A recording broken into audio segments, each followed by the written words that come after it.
President Muhammadu Buhari on Saturday says he's worried about the security situation in the country, and he says the security chiefs can do better. He's asking for more. And today, the chief imam of Benin has endorsed the governor of Edo State, Godwin Obaseki, praises him for his efforts in the governance of the state. But what does that mean in the scheme of things ahead of the governorship election on September the 19th? We discussed that, and we follow the conversation on the race for the governorship seat. Thank you so much, everyone, for staying with us tonight. Thank you so much, and welcome to the program. This is Politics Today, live on Channels Television. I'm Sean Kimbaloye in Lagos. Happy Saturday to all of our Muslim brothers and sisters, wherever you may be watching. Welcome to the show. Let's give you some information as regarding the politics of Nigeria. It's Saturday, but President Buhari is perhaps not 100% on some of the agenda of his government on security and anti-corruption war. He wants the heads of security agencies to do more. The president, alongside his family members and some of his aides, marked the Eid al-Kabir celebration by observing the Eid prayers within the presidential villa in Abuja. He touched on security issues and is worried for the state of things. I wish Nigerians the best of luck, and in the Eid al-Fitr, Eid al-Kabir sermon, the Imam has said it all.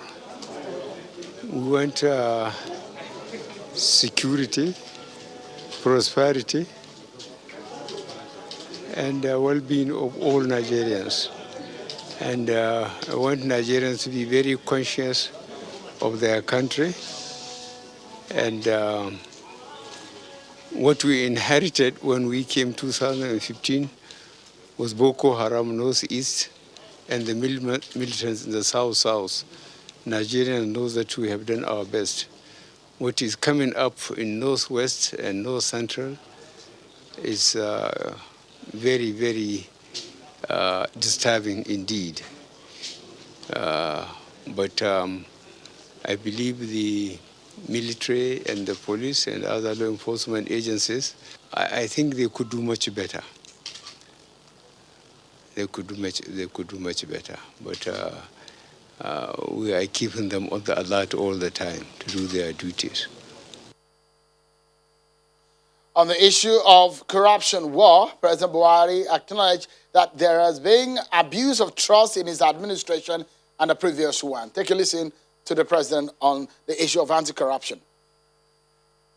There has been abuse of trust by people trusted by the previous administration and this administration. A number of assets have been recovered and some money, but we have introduced TSA, Treasury Single Account, where all the monies are taken. And I said assets should be sold and the money be put through TSA, Treasury Single Account, so that it can be identified at any level.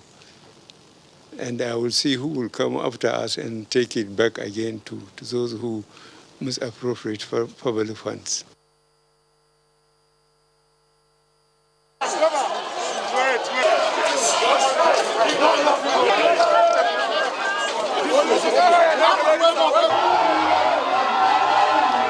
That is the atmosphere when former Imo State Governor Emeka Ihedioha returned to Owerri, the Imo State capital, for the first time in 6 months. After 6 months of being away from the state since the Supreme Court judgment in January this year that nullified his election as the governor of Imo State, Mr. Ihedioha is back in Imo State to attend the People's Democratic Party State Congress scheduled for the 1st of August 2020, and also to attend the burial of former Minister of Federal Republic of Nigeria, Dr. Innocent Nwoga.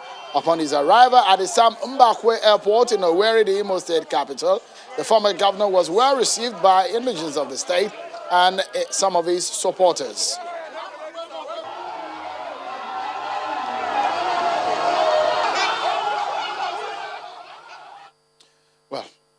let's go to tonight. I'll take you again to Edo State. Just relax and enjoy the ride tonight, because for the next few weeks or so, we shall be looking into the politics of Edo State, the governance issues there, and the governorship race, which of course several political parties have thrown their hat in the ring.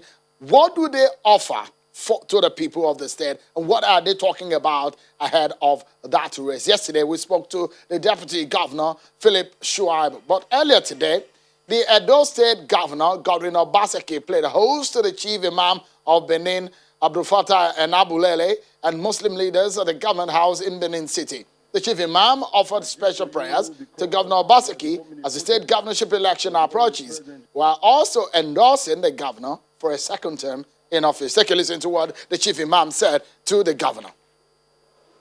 The administration has provided progressive, pragmatic, dynamic policies and programs for the lives of millions of people positively across the state and beyond.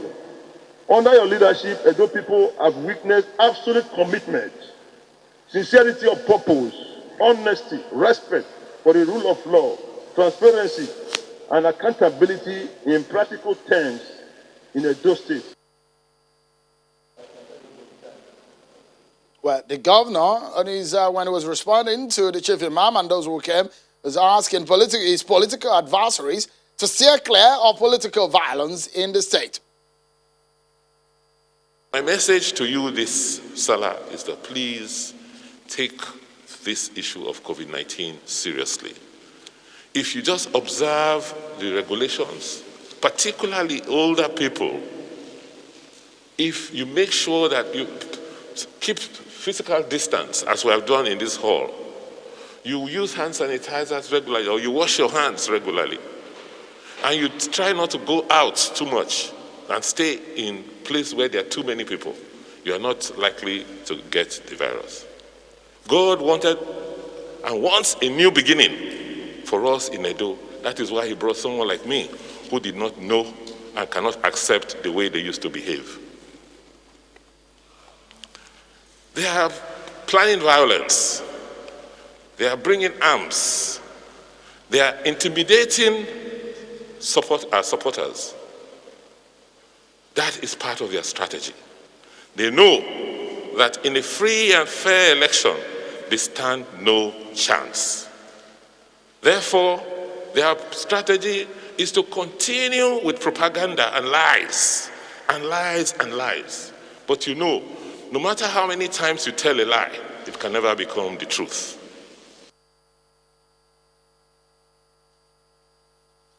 Well, the ruling PDP before today in Edo State believes that the opposition party, the APC, is relying on federal might in its quest to win the governorship election.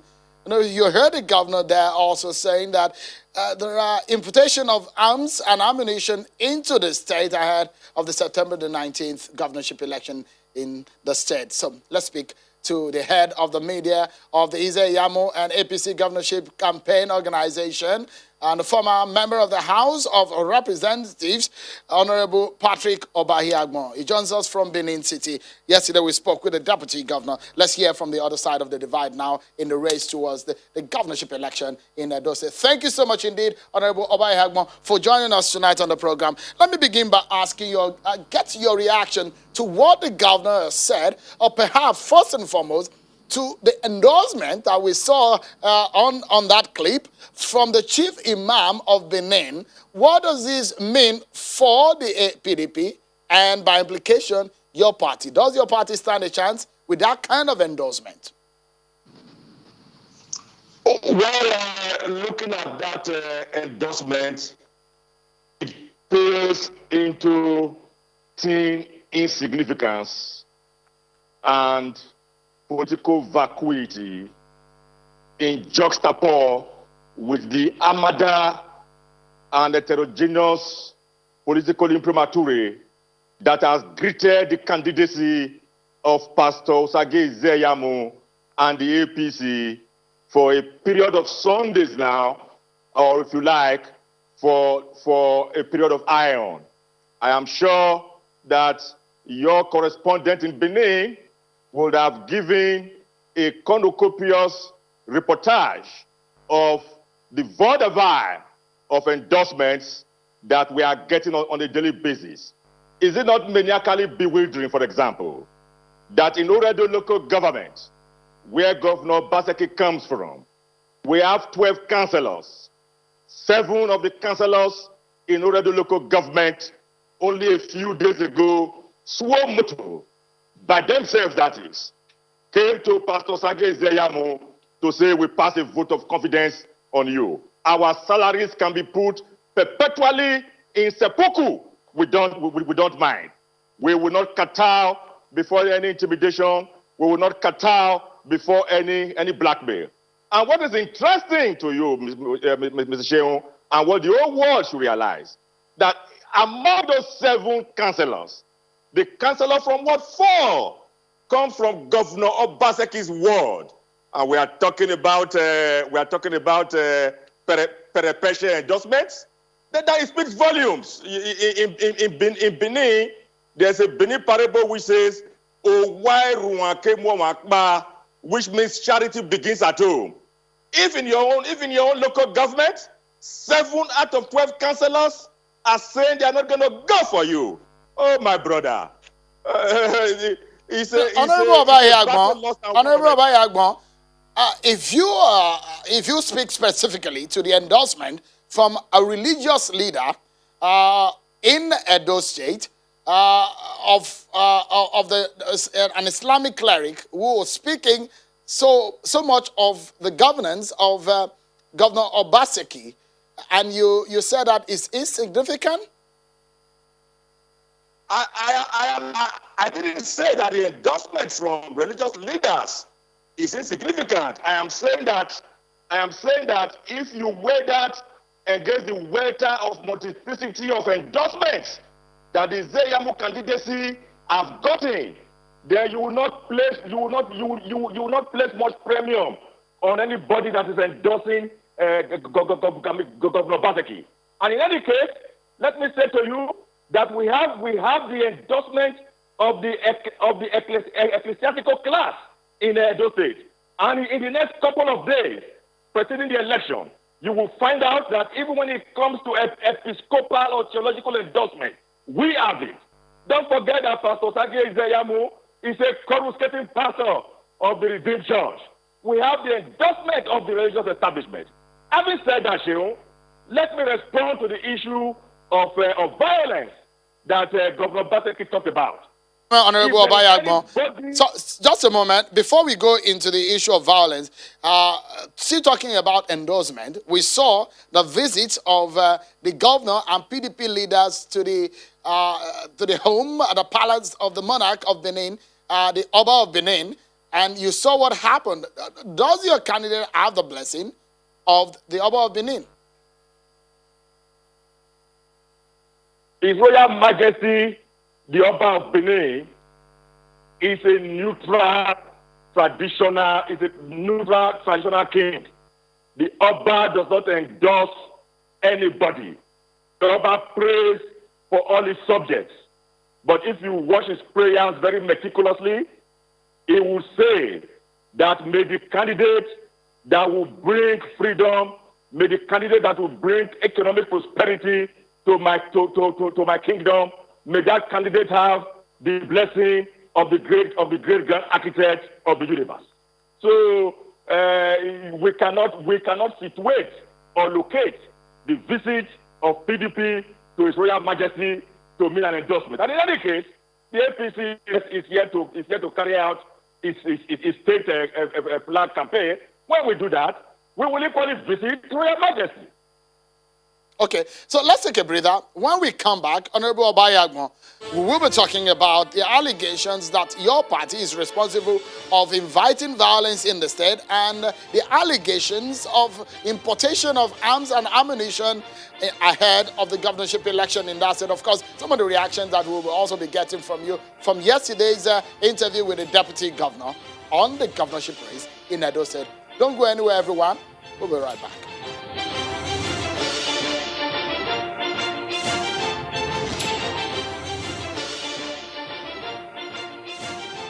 so much, everyone, for staying with us. Let's get back to the conversation with Honorable Patrick Obaye Agbon of the APC. Yesterday, we had a conversation with the Deputy Governor of Edo State, the running mate to the PDP governorship candidate in the race. So we're getting some of the reactions now from Honorable Obaye Agbon. Thank you so much indeed for talking to us tonight. So you're confident about some of the endorsement that have not come up for your party and for your candidate, but you're speaking about what we could see in the future. Let's speak about what has happened in recent past, the violence that we saw outside of the palace of the Oba of Benin, and the allegations that your party is inviting violence into the race, especially the allegations from the governor that your party is arming thugs and bringing in arms and ammunition. How would you react to that? I will speak to the issue of the alleged violence, but before I do that, let me quickly put the record straight, Shehu, that every year it is a practice of the Muslim clerics to pay a Salah visitation to the incumbent governor of Edo State. That has been the yearly practice. So what you saw today was a consuetudinal practice, customary practice, if you like. So it is part of the traditional Guebelian spin from Osadebe Avenue to transmogrify what is a traditional ritual to amount to an endorsement. So that in itself is not even an endorsement. It was merely reiterating a traditional ritual. Having said that, Honorable Obaye Agbon, I understand that this happens in the corridors of power. Religious leaders visit leaders and festive period. But the language and the tonality of the message of the chief imam is a bit different. I'll allow you to listen to it again and probably be able to contextually speak to it. Take a listen to it again. That soundbite from the chief imam. Your administration has provided progressive, pragmatic, dynamic policies and programs for the lives of millions of people positively across the state and beyond. Under your leadership, Edo people have witnessed absolute commitment, sincerity of purpose, honesty, respect for the rule of law, transparency, and accountability in practical terms in Edo State. My message to you this Salah is that please take this issue of COVID-19 seriously. If you just observe the regulations, particularly older people. So you heard that, Honorable Obaye Agbon. It does not look like it's the usual message or homage that you see on a Salah day. that's why I say capital rejectamenta to your rendition of that asseveration. If the chief imam and the Muslim cleric had visited Mr. Governor on an ordinary day, outside Salah day, I probably would have said that was an endorsement. I am telling you that I have been part and parcel of what happens here in Edo State. That was a traditional ritual of going to pay Salah homage to Mr. Governor. I did not expect on such ambience, where courtesies are supposed to be extended to the governor, the man would have been saying otherwise. That is not an endorsement, my brother. It is not an endorsement. Take that from me. Take that from me. You can lift my assertion on that to the status of a Roman locuta et cosa finita et. It's not an endorsement. So let's talk about the issue of violence. The allegation that your party is planning violence on the state. How do you react to that? If there is anybody that should be carpeted, if there is anybody that should be poo-pooed, if there is anybody that should be excoriated about the possibility of violence, it is the government of Godwin, the government of Godwin Obaseki. Because this government has shown a propensity for violence in words and in action. And I speak to this propensity for violence in words and action. In a democracy, a man is looking for a second term. And the man goes to Mount Olympus, like Emperor Nero, or like Otto von Bismarck, and say, my second term is not negotiable. My second term is a must. In a democracy, that's a language of violence. A sitting governor says, anywhere adversarial political forces congregate, you should crush them. Is Ed on record saying this? That's a language of violence. You inaugurate 5 members of the House of Assembly Vietnamese by force of arms, that is, at nocturnal hours, under a violent political atmosphere. Those who have the right to dissent, they gathered at Royal Tulip Hotel.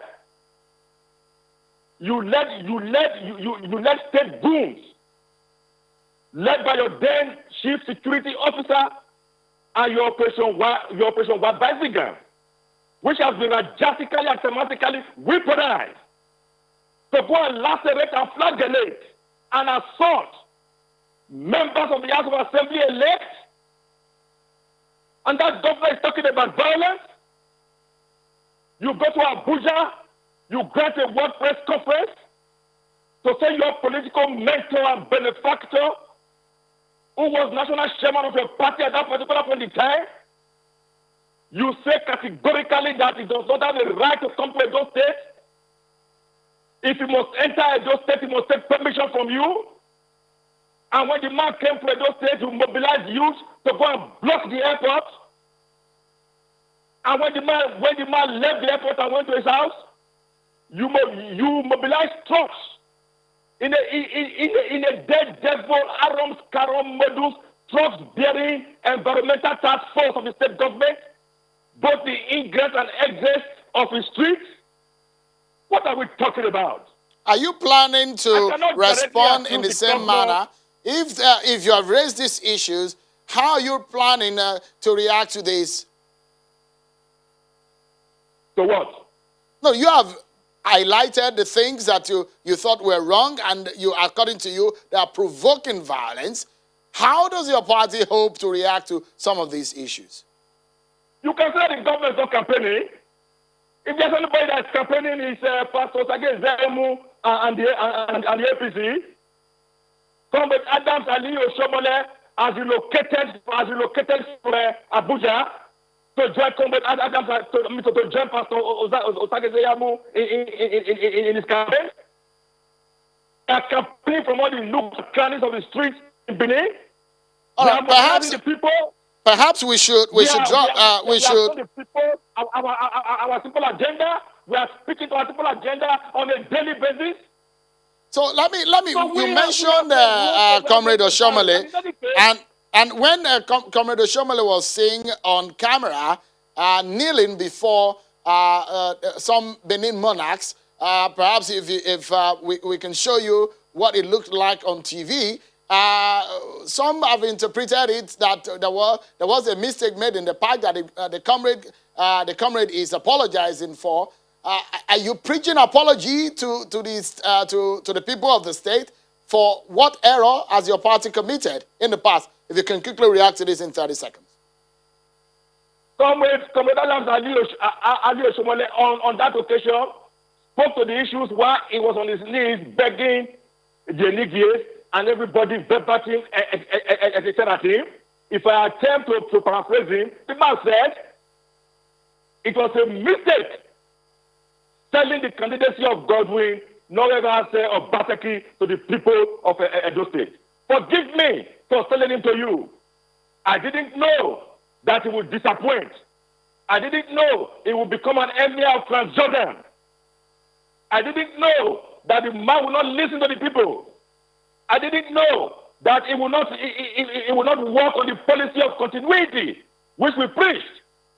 It was for these reasons and other reasons. Honorable Abayagbon, so if he's apologizing for his past words, so what should we believe now? What? I didn't hear that. If he's apologizing for selling Governor Obaseki, should we believe what he's saying now about Pastor Ezeyamu? Why should we not believe? In any case, unlike Godwin Obaseki, who was a political zoomer from the north at that particular point in time, who was unknown. So Shomole had to engage in political overdrive to sell his candidacy. This time, Pastor Sage Nzeyamu is known to everybody. Shomole is not the ticket. All right. They are busy objecting. They are busy besmirking this political simulacrum of Shomole. Honorable Patrick Abayagbon. Sage Nzeyamu is the man on the ballot. And by the grace of God, We must leave it at that because we are obviously out of time. But Honorable Patrick Abayagbon is the head of the media committee of the Edo APC campaign organization and a former member of the House of Representatives. Thank you so much, Honorable Abayagbon, for your time tonight. Well, that's how we leave it tonight, everyone. It's Friday and the festivities are still on. Do enjoy the rest of your evening, everyone. Bye for now.